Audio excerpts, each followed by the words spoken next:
Okay, thank you for joining. I feel like I've just come off of 2 weeks in Wagga for our CSU social work intensives.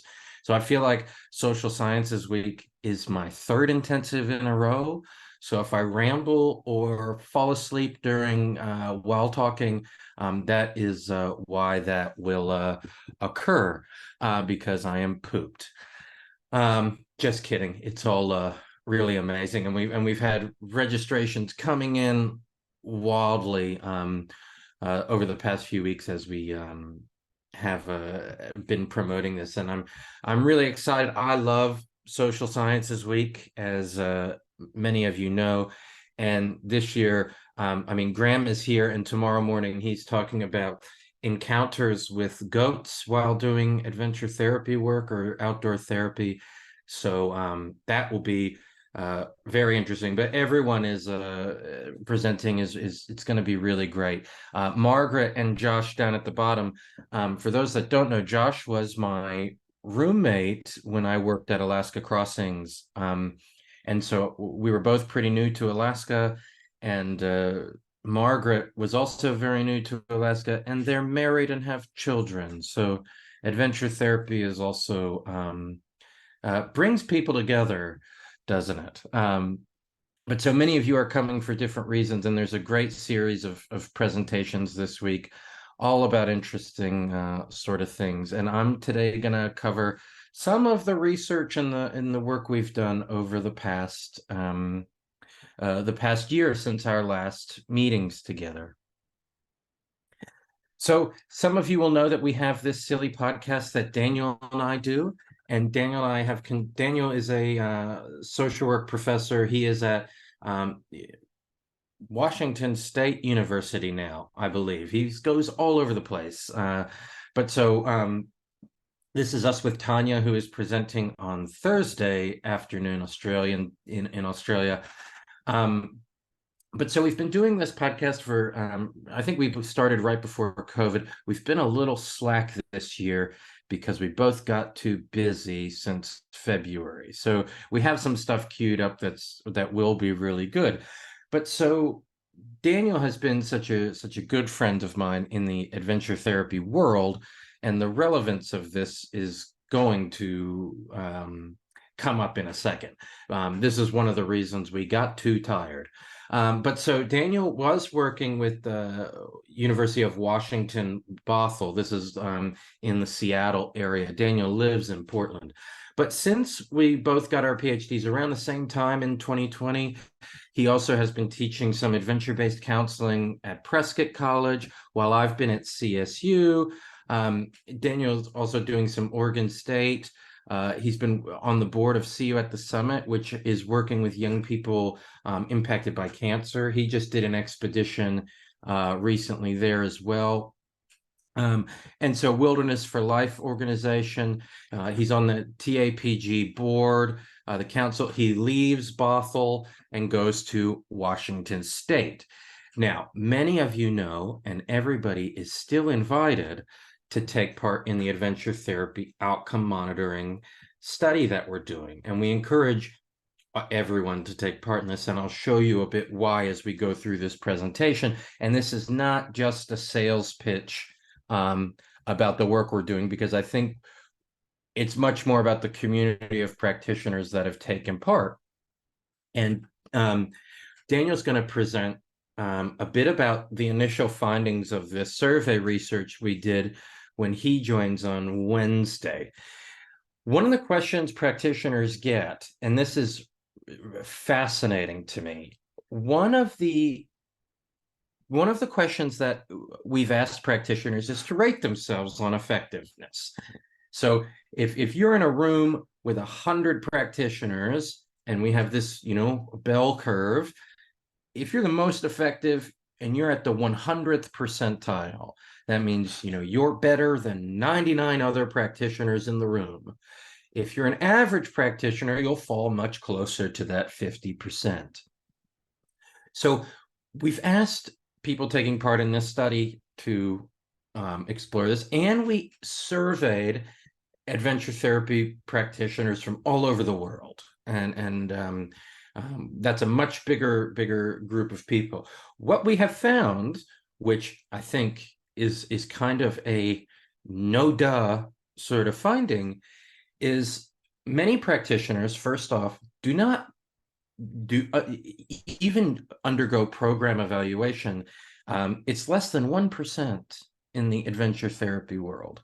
And I don't think that's unique to adventure therapy and outdoor therapy. I think that's across the board. None of us become therapy-oriented people because we want to learn how to count things, right?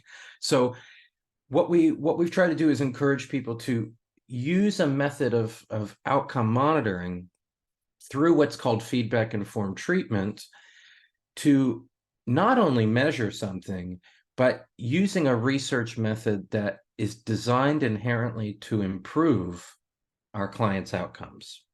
So the interesting finding that we found is there are gender differences in how people rate their effectiveness. So women tend to rate their effectiveness much more humbly.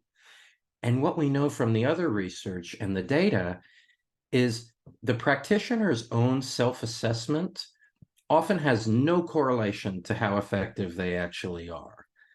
And so what does have a correlation is the more humble someone tends to rate their effectiveness, closer to that 50%, the more likely they are to actually be more effective. Now, I'm interested, I know it's early for a lot of us in the chat group, why do we think that is?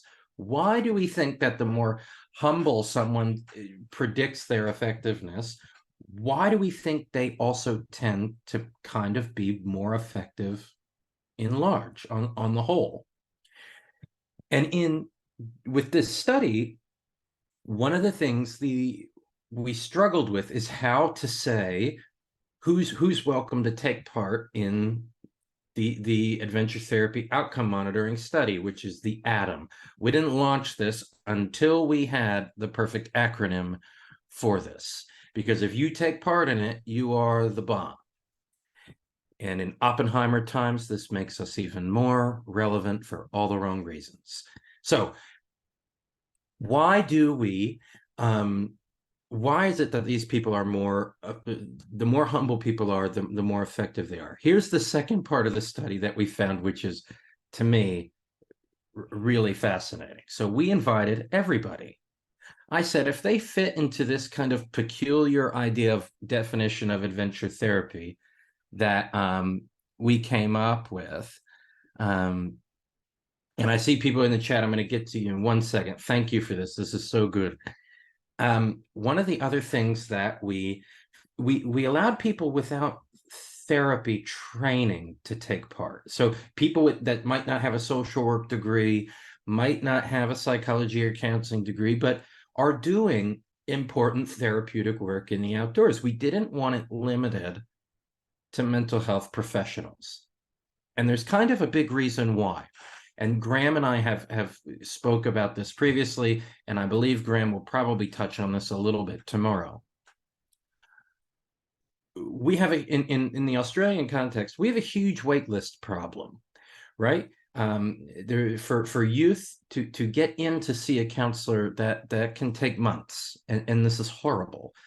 And it's terrible because we also have more social workers, counselors, psychologists, educators than ever before. The list of helping professionals continues to go up, and wait lists continue to get worse. How is this possible? There's so many factors involved here. So we've invited in people like Doug Mazinski, who's chatting with us on Friday.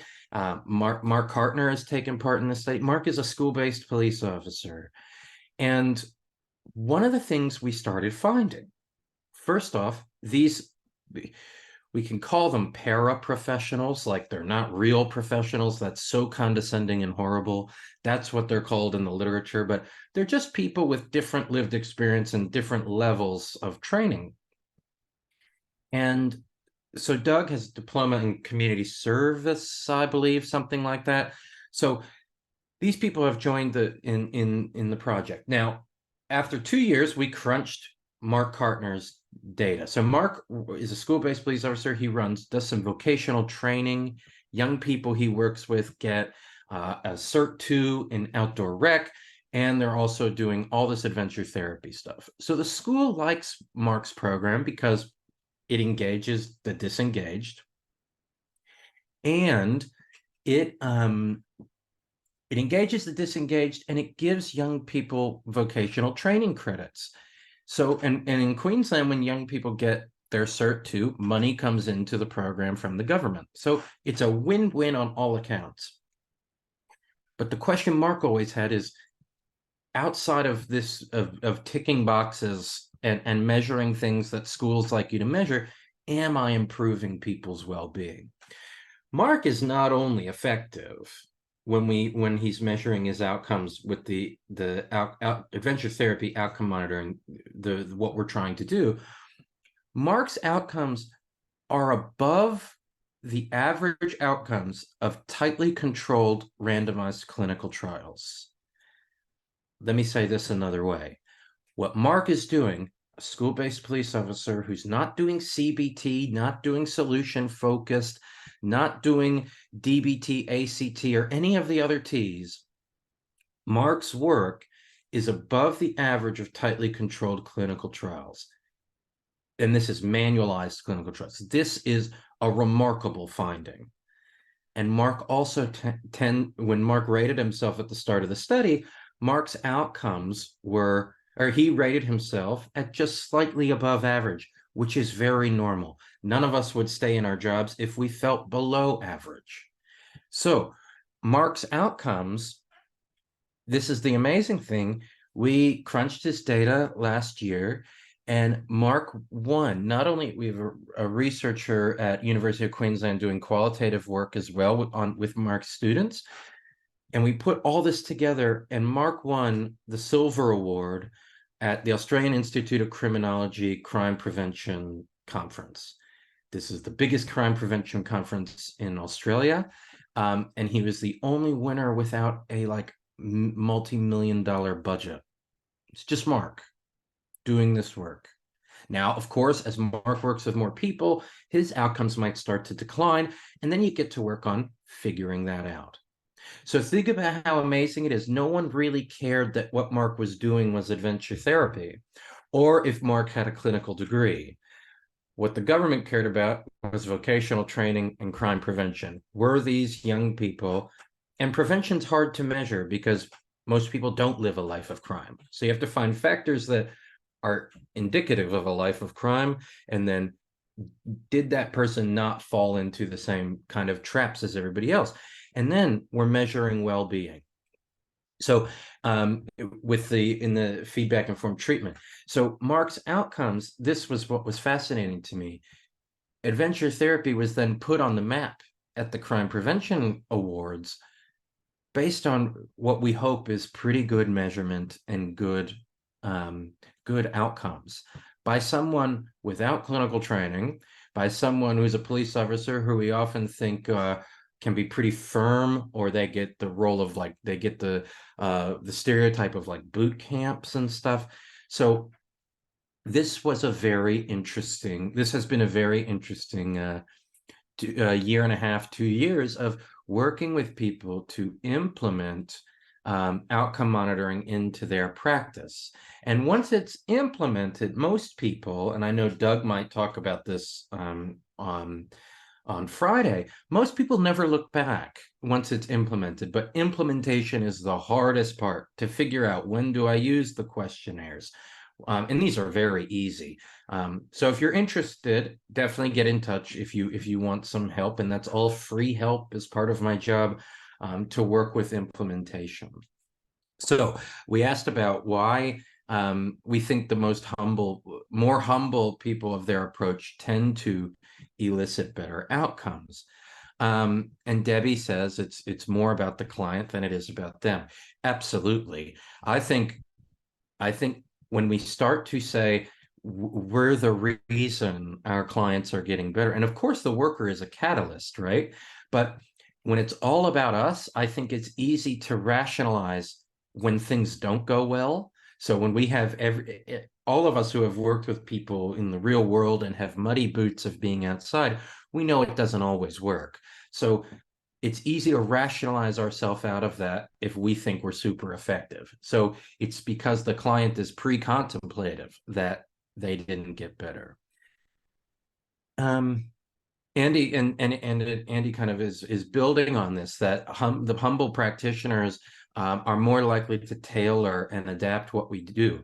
And this is really important. What we're seeing in the cognitive behavioral and behavioral therapies, which are often now, and I believe this study comes from the United States, and I don't have the source on me to really share it really well, but outcomes of college students when they're graduating from university, they're starting to go lower, get worse upon graduation, which is sad because that's really when most people are at their best.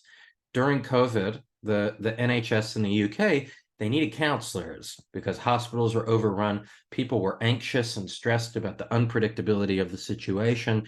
And so the NHS said, hey, universities, give us your counseling students. We need them to help.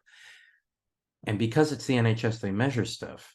The counseling students were more effective than the licensed, experienced professional clinicians working in the health service. We're typically at our most effective right after graduating. It's because we're eager and we have this beginner's mindset and we're willing to go the extra mile. The reason outcomes are starting to deteriorate with people getting right out of university is we have manualized model mania. And so if you're just training to a manual, you're not training in the interpersonal skills.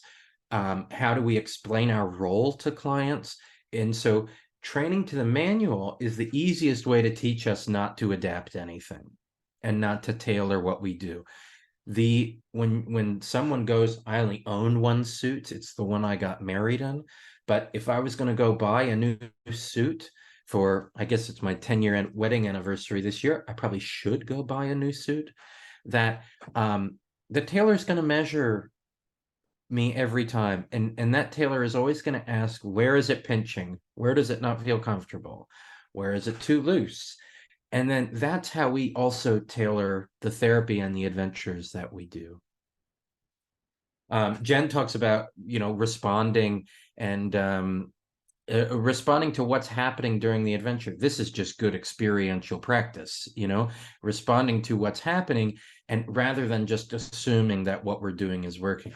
And this is a trap in adventure therapy as well. And I will move on from this, I promise.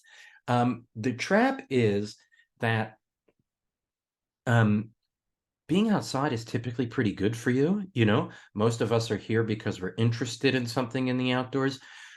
But assuming that being in a green space or a blue space or exercising, all that makes people feel good for the most part, unless you get sunburned or bit by a snake or attacked by a shark, then nature is not that cool to hang out in. But when the client is looking like they're feeling great, which is awesome, like that, we should always expect that to happen. That doesn't mean it will necessarily translate to solving the issue that brought them to see us in the first place. So like, for instance, I always joke that no parent calls me because they want me to take their child camping. They call me because they're worried sick about their young person not getting out of bed, or when they're not coming home Friday night, what they're doing and what they're up to. They're worried about their child's well-being.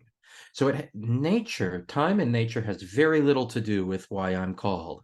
It has everything to do with hopefully being able to resolve some sort of distress.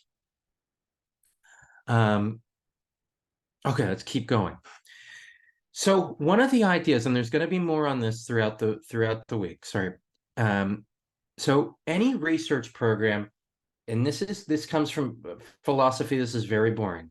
We have a core. The core is our essential belief, and if that central belief is proven wrong, we're in trouble because it's the core of our research agenda. It's actually called our hardcore. This is all about progressive research. So a hardcore which is great as a punk rock guy that plays in a hardcore band. So obviously this is why this philosophy works with me. So our core belief is that the outdoors is simply another place that we can engage people in therapy. Now, it's not the place. It's not the place everybody should engage in therapy. We don't believe that everybody should be an adventure therapist, but we do believe anybody could be. And we don't like gatekeeping, because gatekeeping is usually about the researcher's agenda or someone who wants to own the narrative of the field. People who like to come up with definitions. And I know I told you I'm going to present a definition, and that is definitions can frustrate me. So, but then outside of this core are called, these are the other hypotheses that we have as part of a research program. So right down at the bottom right, harm, trauma, and unethical practice. Many of you know that Graham Pringle and I, Nevin Harper and I, many people, we have never shied away from these discussions. And I think it's a disservice to shy away, because if you go to the top, what we have here is that our clients, in much of our research, clients are often the neglected factor. So we often, if you look at a simple program evaluation, you give the client a survey at the start of your program or your intervention, they go camping with you. All this stuff happens. Maybe they're rained on. Maybe they really like you. Maybe they hate you. Maybe they hate the other people in the group. Maybe they really like those people. Maybe they get a sunburn. Maybe anything happens. All this stuff happens, and that's called the black box, right? All the stuff that happens inside the intervention. And then you give them the survey at the end, and you see, are they better? Did it make no impact? Are they worse? It doesn't really tell us a lot about who the people are. It also assumes that our clients are variables, right? There's a nice typo on neglected factor there. Graham, don't let me miss that typo. So we don't believe that clients are neglected factors. And so we believe that they are active participants in when change occurs. That change most often occurs because of them. We put way too much onus on the medical model's view of adventure therapy. So the medical model's view is that the type of therapy really matters. And we kind of argue that it kind of doesn't, because change is not mechanical or linear. And the context as to what brings someone to therapy, how this is just, I think, kind of basic experiential learning, how they experience the adventure, how they experience their relationship with you, how we adapt our work based on what that person is experiencing. All of these factors are really much more important than whether therapy is indoors or out. And Nevin and I wrote this paper, gosh, 5 years ago now, where we talk about the dodo bird, which is it's from Alice in Wonderland. It's a silly, stupid metaphor, kind of saying everybody has won and everybody deserves prizes. So whether you're indoors or out, what type of therapy you do is likely to work.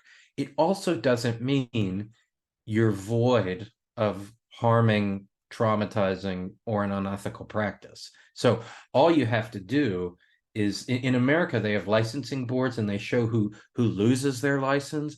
Somehow people with social work degrees who are trained in evidence-based therapies still do things that warrant them to lose their license. So we're really focused on the people, not rock climbing and how effective is nature-based relaxation. So it's much more about what's happening in these interactions. So Daniel and I, equipped with this sort of stuff, someone gave us $10,000, University of Washington. I've never had this much money, seen this much money. It was incredible. And so what we did in January, and we had this mission of, why don't we bring adventure therapy to a bunch of universities? Not necessarily go there and do the sales pitch, but let's just go show people that this term adventure can be quite limiting. And I don't mean limiting in accessibility, but adventure is a loaded term that kind of makes us think we have to go climb those mountains in the background to have an adventure. But I do believe it's much more a mindset. This is what Daniel's mentor, Tony Alvarez, talks about, that almost all of us are adventure therapy people, because it's an adventure when you meet a new person. We have no idea what the outcome is going to be. So I flew over to Portland, and then we drove up and down.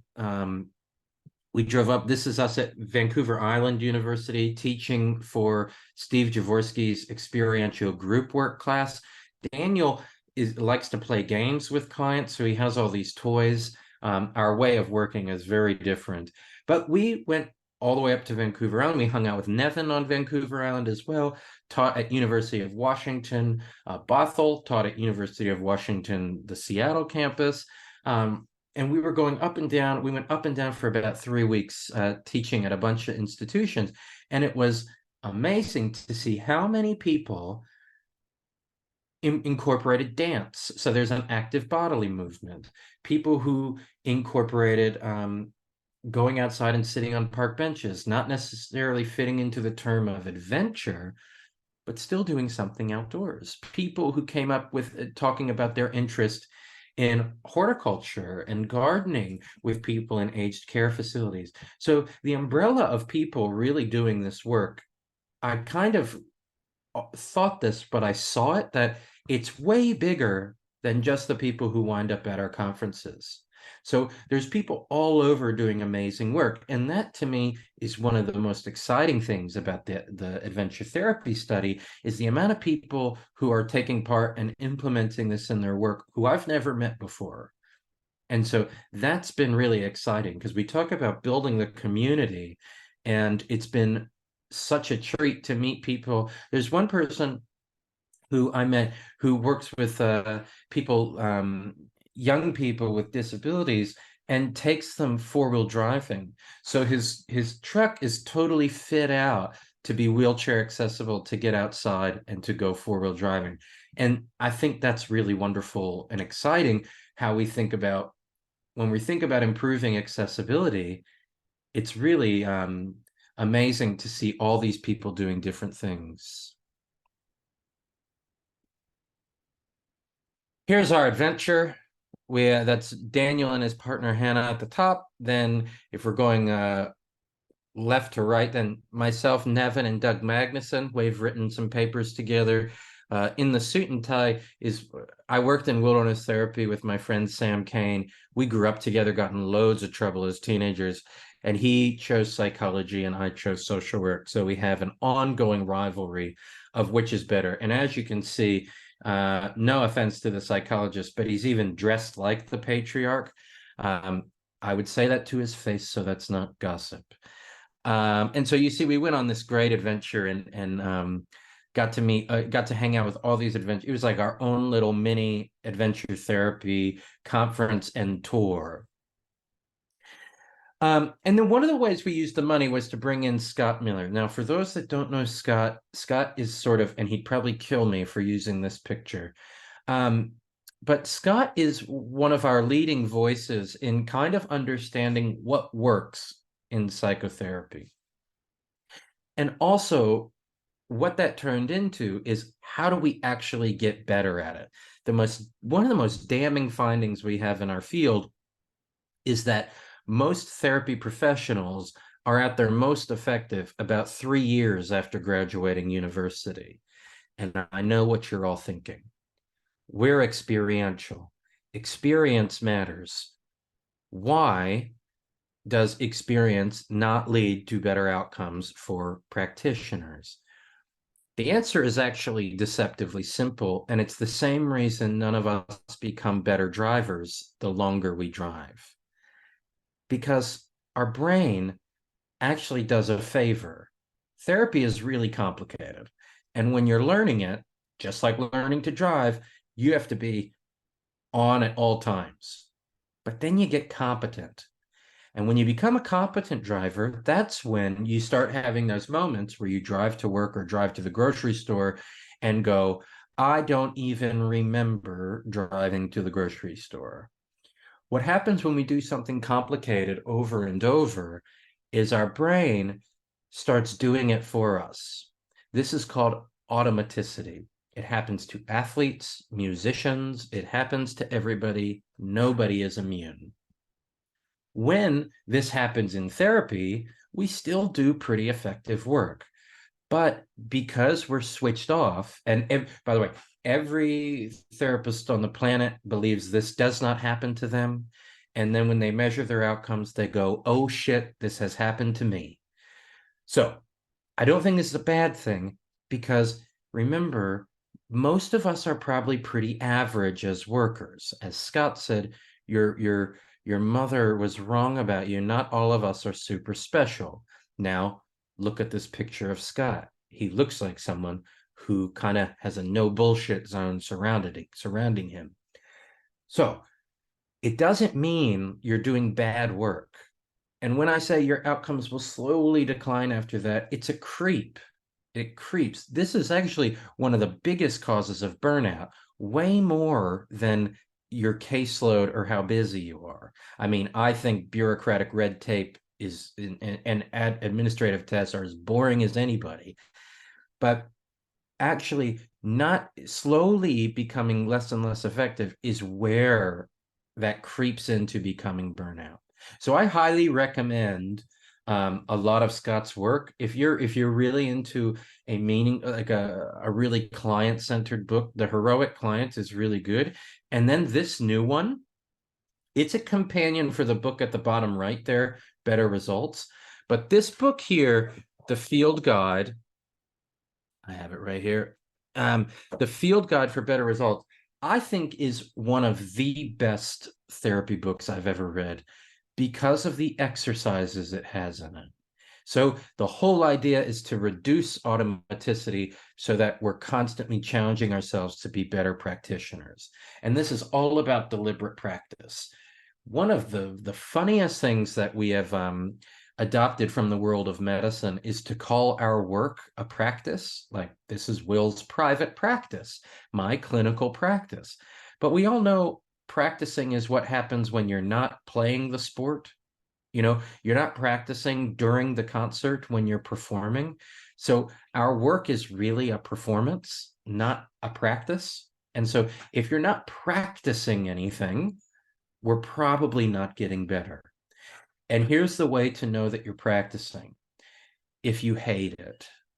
Because if you've already become pretty good and you've already hit that automaticity to become conscious again, and I don't mean that in a condescending way, to become really switched on to challenging, how do I start sessions? How do I conclude sessions? How do I start subsequent sessions? What theoretical view is informing my work? And maybe I need to dive into the weeds of that. How good am I at remaining regulated during a client's moment of distress? How do I work with clients who are particularly angry? So finding all this out. And the cool part of outcome monitoring is when we do this, one of the most easiest ways to find your shortcomings is to start looking at client demographics, looking at how effective am I based on clients' gender identity. How effective am I with clients who are coming with particular issues? How effective am I with people who express suicidal ideations? Me personally, horrible. How effective am I? And so it's all about the outcome. Once we've measured our outcomes with 30 or so clients, then you can get into the weeds of how to improve what it is that we're doing. And that's the real promise of this work. So I highly recommend that book. It's a new one. It's pretty good.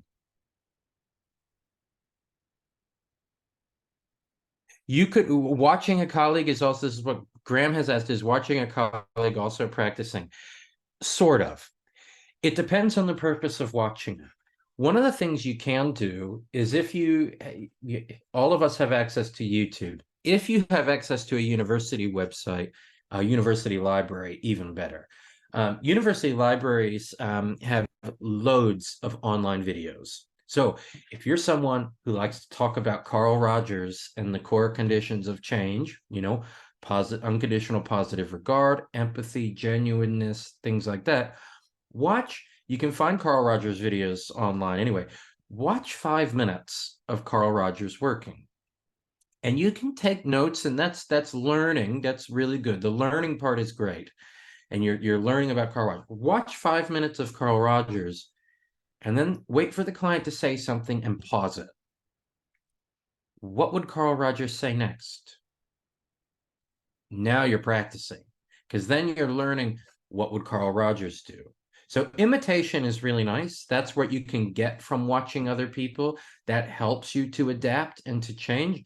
Even better, and what I have found, I have had one client refuse this. Record your sessions.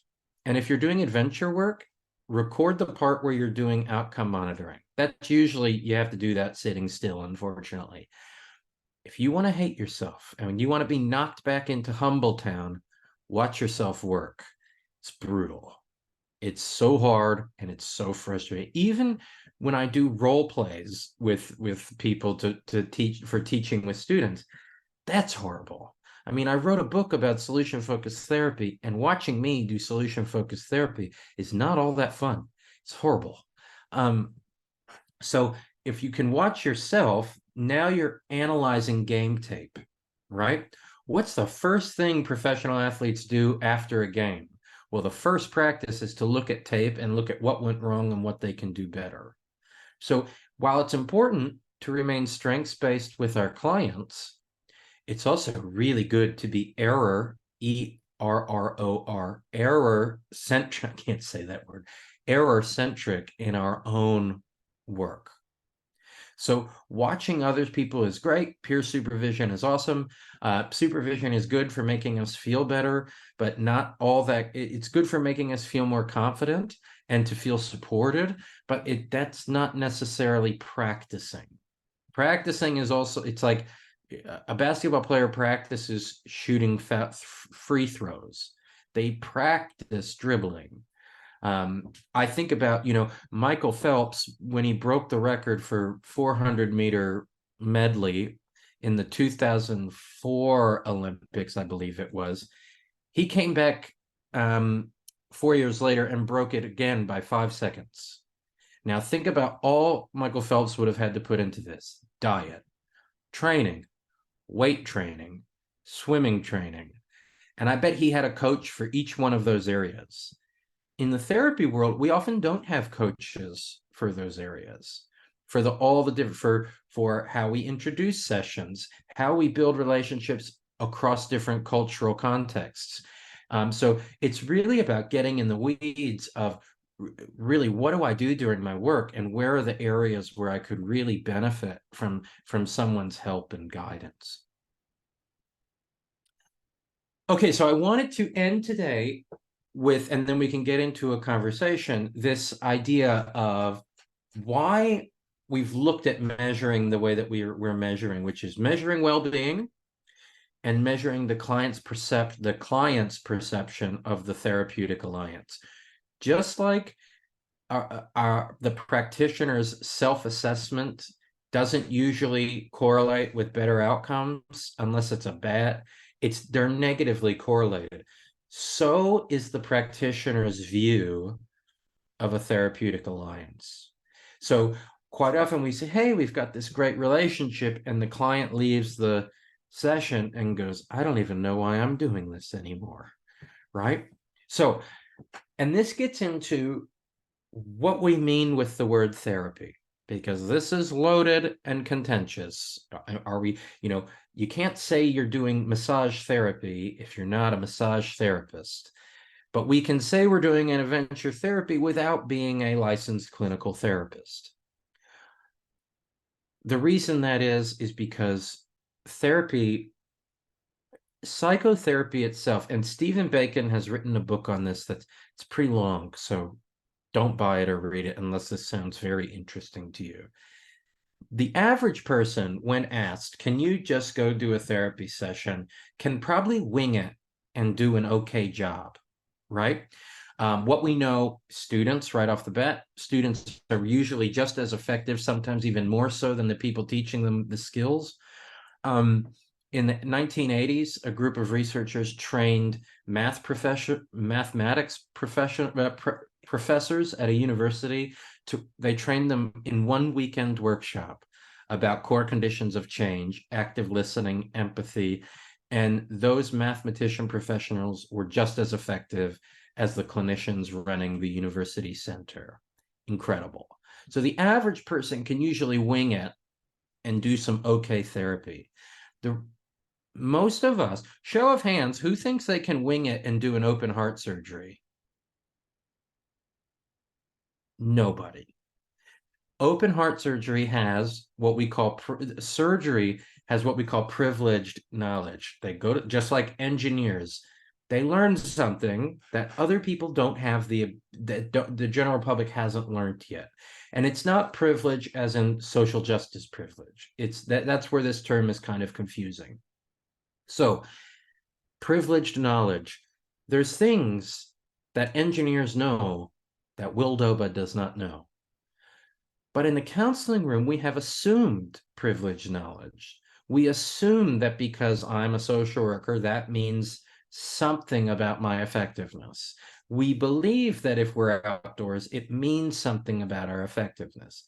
We believe that if we're trauma-informed, cognitive behavioral, psychodynamic, psychoanalytic, eclectic, existential, emotion-focused, we think that that means more than it really does. So this is why the word therapy is confusing. So instead of therapist, we're going to use the word practitioner, because like I said, there's people like Mark Cartner, school-based police officer. There are people like Graham and his entire team that don't have degrees in psychology, counseling, and social work. That doesn't mean don't go get your degree in those things. That provides a great network of people, and you get to be a part of a specific profession that helps you with an identity of who you are in this work. So first off, when we're talking about therapy, here's what we mean. There's a provider, the helper, and there's the helped. Now, that sounds very passive. The helper is helping the passive person. In our view, the client is an active participant. They are active in making meaning. When I was doing research and I found all of these horrible, I interviewed young people who had absolutely horrible and horrendous experiences in wilderness therapy. One researcher said to me, yeah, Will, but that's just their subjective experience. Think about what they're saying. If it's bad, it's their subjective experience. If it's good, it's outdoor therapy. So if the client had said to me, adventure therapy is the greatest thing I've ever done, isn't that their subjective experience too? So that argument really makes no philosophical sense. So the client is the wild card, the active ingredient in whether or not this matters, whether or not it works. They are the active participant. The relationship that they're in is a responsive one. So what does that mean? Well, they're both feeding off each other. It's like a blind date, right? It's like you've shown up. Maybe you've read some case notes, so you've seen the person's Tinder profile, and then you walk up and they're sitting in front of you, and you're going, "Whoa, how's this going to happen? And how's this going to be less awkward going into the future?" So therapy is often like a blind date from the start. You no idea what's going to happen. The two of you haven't met before probably, and you're trying to figure this out. It's very weird when you're camping together like this, right? So in outdoor therapy, we're getting into this responsive relationship. Now, at the start, this looks just like all therapy.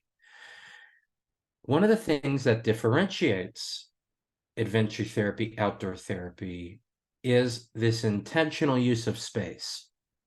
Now, everyday counselors have the intentional use of their office. They put books on the wall, not sports paraphernalia like my academic office. You put books on the wall. Maybe you have a diagram of the brain, so you look like a pseudo neuroscientist. You put your diplomas on the wall, so the client walks in and goes, "Whoa, this person's really smart. They might be able to help me." In the outdoor therapies, we use intentional spaces all the time. It's the trail that we choose. It's the park that we go to. And because adventure-based work can happen indoors, it's the indoor climbing gym, right? Maybe sometimes you're bringing natural plants, flowers, you're bringing them inside. And so you're bringing the nature in, not only taking the therapy out.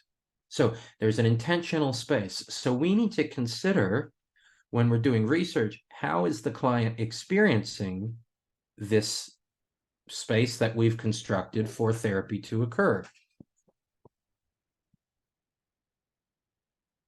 Then there's this relationship. And we talk about it using the term the therapeutic alliance, which has three components. It's not just the relational bond. This is, does the client like you? Do they feel respected by you? Do they have that? Do they sense that unconditional positive regard? Do they feel like you're tuned in with them? And remember, this is the client's view of this. No one cares how empathetic I think I am. It's whether the client thinks that I'm tuning in with them. There's also consensus about the purpose of our work together. Now, this is tricky for a lot of adventure. This has been tricky for a lot of people to wrap their heads around. This doesn't mean the client comes and thinks, wow, we're going to go through this manualized treatment program. What this means is the two of you have found some sort of agreement about why you're doing what you're doing. If it's respite and it's just to feel good, that's the purpose. But if it's to reduce substance use, you can't do that without the client who is, remember, actively knowing the purpose of our relationship and agreeing. It's kind of like consent. They're consenting to why you're working together. And so you want to have probably a service delivery agreement that they believe in, that's important for them. And then there's agreement on means and methods, what you're doing. So if a client comes to me, they really like me, they're struggling with depressive symptoms, not getting out of bed, and they want some help with this, and then I start doing music therapy and they hate it, there's an aspect of the alliance that's not working. So we can't do adventure therapy to people. We can't do therapy to them. They have to be an active participant in the meaning-making process, which goes back 100 years to when John Dewey, Jane Addams, and William James were talking about experiential learning. All of us are learning from experience. No difference than sitting and watching me ramble this morning. It's all an experience. It's every participant is free to actively make meaning from that experience. So far, provider, participant, many of us work in groups. So there are individual participants that make up the group. So they're not all, we don't want to homogenize every person into one group. We want to tailor based on everyone's experience. So far we have adventure therapy provider and an active participant. We're perceiving them as active of constructing change. We're engaging in an intentional setting, typically outdoors. And we have this therapeutic alliance, which contains a relational bond, consensus about the purpose of therapy, and agreement on the means and methods, what we're going to do together. And then there's pathways of change. Some people call these mechanisms. I don't love that term because it's kind of linear. Some people like it. Okay, that's fine. I don't. And this is kind of a linear looking thing anyway. So how does change typically occur in all therapy? Well, if you interview clients, they will tell you, I felt really cared for. It was the relationship I built with this person. And so one pathway of change is experiencing that social connection. So again, nothing to do with the outdoors. There's not many young people I've interviewed that have said it was the nature that helped with my stress reduction and this sort of things. Then you have success and mastery.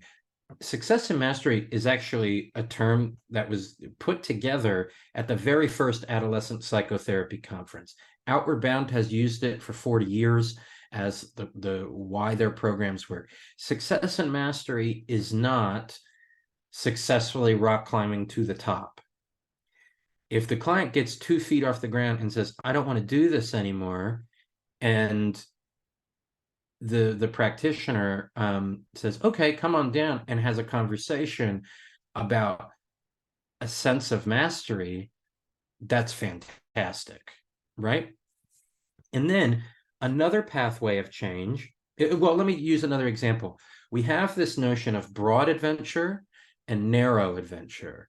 Narrow adventure is usually a high intensity adventure with very little opportunity for success and mastery. Think skydiving. The first time someone skydives, they're attached to someone who's in charge of all the adventure. Broad adventure is slow, learning to paddle a canoe.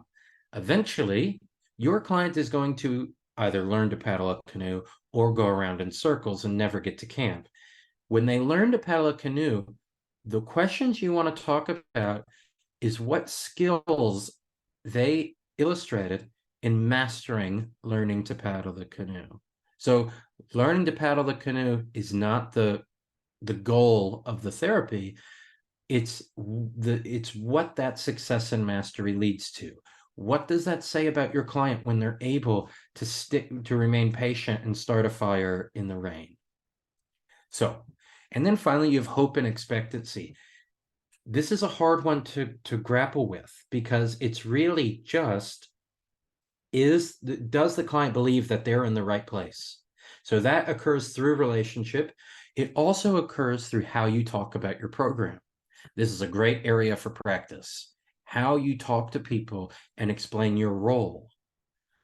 So all that stuff. And then that leads to improved well-being, symptom reduction. We're not actually that concerned about symptom reduction in our research, even though it might be important. For instance, if someone comes to you with auditory hallucinations and you work and you do this amazing therapy with them and they no longer have auditory hallucinations, but their life sucks, it's not good.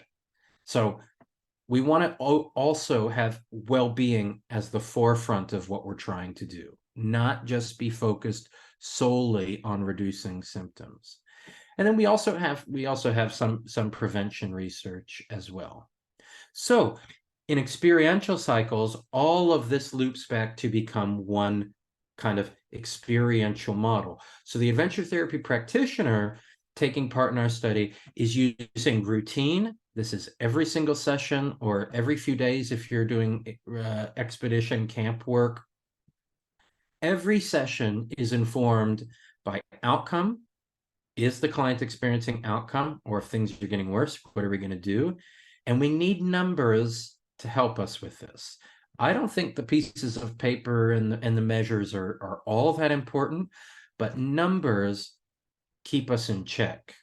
So I was consulting for an agency, and they said we were looking at a case, and they said, this person's not getting better, this and that, and their outcome on paper is not looking too good. And what is it tempting to do? Well, there's a lot of trauma. And so we talked about the trauma, but then because we have numbers, this person was not getting better when compared to tens of thousands of other people, real naturalistic research, who also came in at therapy for session 1 with the same intake score. So context matters, but numbers challenge our bias, right? So we need to look at outcome. And then also you see where the therapeutic alliance is. We're also reflecting all the time on the client's perception of the therapeutic alliance. And a great experiential idea, if anyone is already using these measures or wants more information about it, is give your client the session rating scale and ask them to fill it out. Tell them this is their time to be honest. They can't hurt your feelings. This is about your professional development, however you want to do your brief about it. and then you fill out your own based on what you think that client is going to fill out. How likely are you to fill it out the exact same way as your client? And then explore the discrepancies. Seek to be disconfirmed. And that way, when you see where you were disconfirmed, that brings you back when it's next session, you're reflecting back to tailor your next adventure. Meanwhile, your client actively, remember they're an active participant, not a dependent variable, they are reflecting, making meaning, maybe playing with metaphors, and generalizing what happened during the adventure to the everyday life outside of the therapy. So while I have this up, I know we have just a few minutes left. If someone would like to jump in the chat box or unmute and ask a question, remember it's being recorded. I'm also willing to stay a few minutes afterwards. We can go till 5 after or anything. I know some people probably have to go to work or go to sleep depending on where you are. But if there are questions, and Bronwyn asks, are we still looking for people? Yes, we have open enrollment for that study. So everybody and anyone is willing to take part. All consultation regarding that study is free. And there's loads of training videos in how to do this. And like I said, learning, implementing outcome monitoring into your practice is the hardest part for about 2 weeks. It's actually not hard at all, but you're learning a new thing. And remember, when we've entered into automaticity mode, bringing in new things is really hard. It's why you can't get surgeons to use safety checklists, because what they do is already amazing. And adding new things is really hard. So you have to get the nurses to get the surgeons to use the checklists. Are there other questions people have?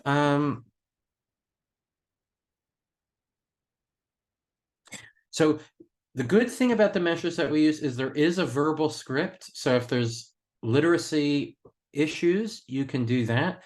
Also, the measures come in, I think, 22 different languages. We're currently going to get, we're working with Unda, who's presenting tomorrow afternoon, to get the measures translated to Latvian. So there's many, many languages that this is used in. But you can also do it experientially. So if you've verbally let the client know, there's 4 on each measure. They take like 1 minute to fill out if you're using paper. You could get them, you could say 0 to 10. How are you experiencing the relational bond, the purpose of our work, agreement on methods, overall rating? You could use the young child outcome rating scale. As Graham said, these are smiley faces someone can sort of draw in. Harder to get a number from that, but it's still a nice tool to use. But because you know it's 0 to 10, one of the things one of my friends, Chris Russo, is doing is he has the 10, I think he has the 10 written on the wall on one side of the wall of his office and the 0 on the other side, and has the client stand where they'd rate themselves. So he's bringing in that active bodily engagement into completing a measure. For the most part, I'll add the copy of the measures and information to the resources, Belinda, and I'll email that out. I've had one client ask to stop using the measures, and the reason that was because they moved from Adelaide to Perth, and we were doing telephone work, and she thought it was really awkward the way I did this over the phone, and she was probably right. So if a client doesn't want to do it, don't do it. But most clients will not care. And the good thing is you can graph out the client's outcome and the client's experience of the therapeutic alliance. And now you have an illustration to form a narrative about the impact of your therapy together. And by the way, I'll say this: the method we're using, feedback informed treatment, this is all Scott Miller stuff. And what this is actually really fascinating to me. If you use this outcome measure, it takes less than a minute, doesn't say anything. right? It's very limited in what you will learn from it. So it's a conversation tool. You fill out the outcome rating, and then at the end of your session, fill out the session rating. In the United States, there is a registry of evidence-based practices called the Substance Abuse and Mental Health Services Administration. I think Trump ended it and then it came back, or I don't know. That's the authority used often around the world of what is an empirically supported treatment, what is an evidence-based practice. Using an outcome rating at the start for about 3 minutes, talking to your client about their experience of the outcome, and then using a session rating at the end and trying to get your client to tell you what you can do better next time, not how perfect you are, not a pat on the back. That is an evidence-based practice. Isn't that incredible? And so about 10 years ago, this is when I really thought, isn't it incredible that I can do an evidence-based practice that doesn't tell me to operate indoors or out? I can go rock climbing, and as long as I'm using measure at the start, session rating at the end, no one can ask me any questions about if I'm evidence-based or not, because we're actually building practice-based evidence about Will Dobud's practice. Just because Alex Honnold free soloed El Capitan does not mean Will Dobud can. And this is what evidence-based is, the ideology is all about. I read a book about eye movement desensitization and reprocessing. It seems really effective. I'm going to do it. Who cares what someone else did? No one will practice in as unique and special of a way as you do. And so that's what you measure. We got to start measuring ourselves. And when we do that, we then create a room, a community of practice, a huge tent for all of us to gather under, where we all know how effective we are individually. And then when we pool that data, that's when we can go start winning awards like Mark Cartner did. When we have the data to really go up against the juggernaut therapies. I'll probably take one more question if there is one, or I'm happy to call it. We have, I get to go hang out with Maggie Dent this morning, which will be amazing. And then I'm doing a Maggie Dent event here in Adelaide tonight. So thank you all for coming early in the morning on a Monday or late on a Sunday. And I'll email you all. Make sure to check out some of the other things. I know Graham's going to talk about goats or something. Oddly enough, we had feral goats on the property I was doing expedition work on, so goats were a very regular occurrence in our work. Thank you, Sylvia. Amy, I'll let you know about that Maggie Dent event. It is she's doing a something about from boys to men. I have her book here, and I have to be the MC of it in exchange for hanging out with her this morning. But I'll send some more information. It is sold out, but I'll send you some information, Amy. Thank you, everybody. I will chat with you all soon, and I'll see you at the next event tomorrow morning if you're coming. But thanks for coming in, and I hope that was a good overview of the research that we're trying to get done. And yes, automaticity is very scary, Debbie. You're absolutely right. We have to stay challenged. Beginner's mindset. Okay. Thank you all.